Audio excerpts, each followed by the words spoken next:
Mimi ningependa kuwaambia wale wanajiita sijui opposition disunited, kama nyinyi ndio William Ruto anashindana naye, tutaambia William Ruto na Profesa Kindiki wakae nyumbani, sisi tukarangane na nyinyi na tutamalizana na nyinyi asubuhi na mapema. Wale wanawezana na sisi kweli? Wanawezana na sisi? Si ile ni Sosa? Kabla Kalonzo achanue nywele wanawa, si nimeenda na kiti mapema sana. Ama namna gani wananchi wa Kuresoi? Kindiki ni fire si fire?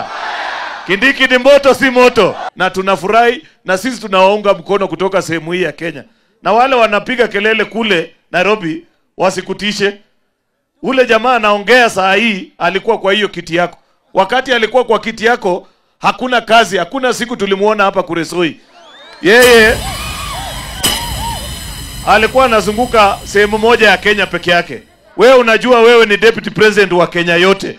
Unazunguka Kenya yote. That is the kind of deputy president that we were looking for. That is why on the day of impeachment mimi nilipiga kura haraka sana.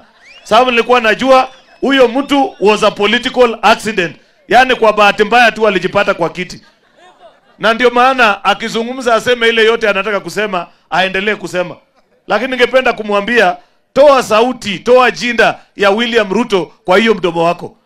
William Ruto is not your age mate.